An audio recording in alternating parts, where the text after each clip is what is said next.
नमस्कार मेरे प्रिय छात्रों, एक बार पुनः आप सभी लोगों का प्रथम वर्ष पीयूसी के ऑनलाइन कक्षा में मैं डॉक्टर सूरज लोकापुर, प्रवक्ता, हिंदी विभाग, गोगटे उपाधि पूर्व महाविद्यालय, बेलगावी की ओर से आपका स्वागत करता हूं।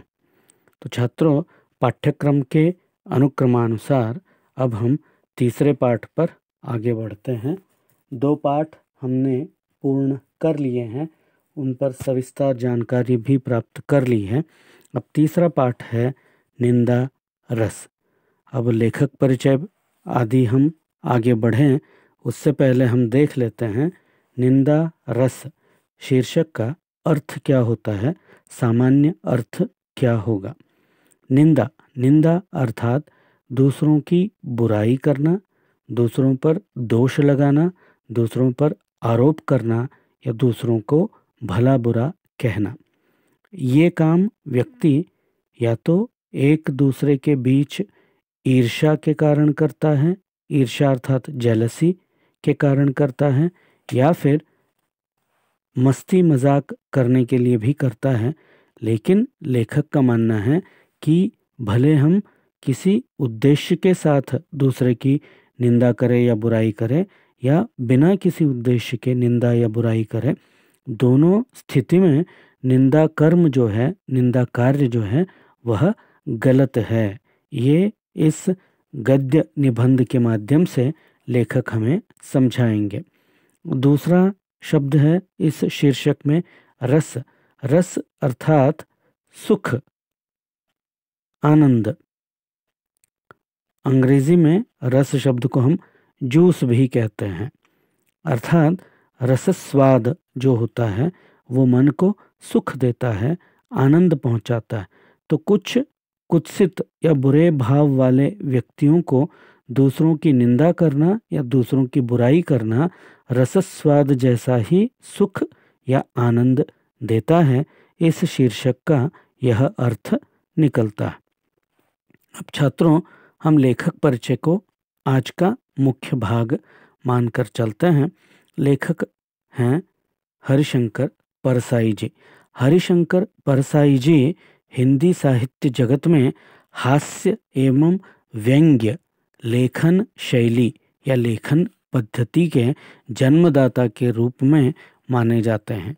ये अत्यंत श्रेष्ठ एवं विशिष्ट व्यक्तित्व वाले हास्य व्यंग्य साहित्यकार के रूप में हिंदी साहित्य जगत में सुप्रसिद्ध हैं।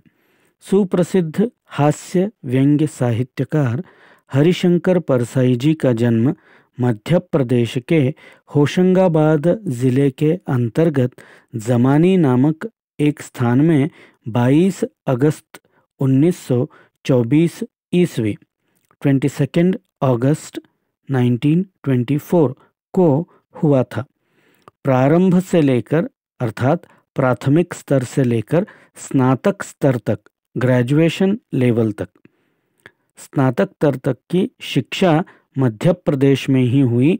आगे चलकर तदुपरांत नागपुर विश्वविद्यालय से हिंदी में एमए की उपाधि प्राप्त की। आपने खंडवा में 6 महीने तक अध्यापन का कार्य भी किया तथा सन 1941 से लेकर 1943 ईस्वी तक 1941 टू 1943 2 वर्ष लगातार जबलपुर के स्पेंस ट्रेनिंग कॉलेज में शिक्षण कार्य किया। आप अध्यापन कार्य में कुशल थे। He is excellent at teaching. आप अध्यापन कार्य में कुशल थे। परसाई जी नियमित रूप से साप्ताहिक हिंदुस्तान, धर्मयुग तथा अन्य पत्र पत्रिकाओं के लिए अपनी रचनाएं लिखते रहे। आपका निधन 10 अगस्त 1995 10 अगस्त 1995 ईस्वी में हुआ और हिंदी साहित्य ने एक अनमोल रत्न खो दिया। आपकी प्रमुख रचनाएं हैं जो आपकी उपलब्धि एवं प्रसिद्धि के कारण बने। उनमें प्रमुख कहानी संग्रह हैं हंसते हैं रोते हैं, जैसे उनके दिन फिरे। ये 2 कहानी संग्रह इनकी प्रसिद्धि के कारण हैं। उपन्यासों में रानी नागफनी की कहानी, तट की खोज, इनके 2 अभूतपूर्व उपन्यास हैं जिनमें हास्य व्यंग्य के साथ साथ इतिहास, राजनीति तथा समाज एवं संस्कृति को इन्होंने निर्णायक रूप में स्वीकार किया है। इनके प्रमुख निबंध संग्रह हैं तब की बात और थी, भूत के पांव पीछे, बेईमानी की परत, पगडंडियों का जमाना, सदाचार की तावीज़, शिकायत मुझे भी है और आखिरी निबंध संग्रह है और अंत में। तो इतने साहित्यिक कृतियां हैं जिनके बदौलत हम हरिशंकर परसाई जी को मील का पत्थर मान के चल सकते हैं। इनके अनुपस्थिति में हिंदी साहित्य में हास्य व्यंग्य जो प्रकार हैं, जो लेखन शैली है, उसमें बहुत सारी कमियां गोचर होती हैं। इनकी कमी आज के आधुनिक हास्य व्यंग्य लेखक पूरा नहीं कर पाते। उतने सशक्त लेखक हरिशंकर परसाई जी यहाँ पर छात्रों को उद्देश्य करके निंदा रस शीर्षक से निंदा स्वभाव या फिर निंदा कर्म कितना बुरा होता है, इससे केवल लोगों का ही बुरा नहीं बल्कि निंदा करने वाला व्यक्ति भी समाज एवं अपने लोगों के बीच में बुरा माना जाता है और उसके व्यक्तित्व की हानि होती है। इस उद्देश्य को छात्रों को भली भांति समझाते हैं। कैसे?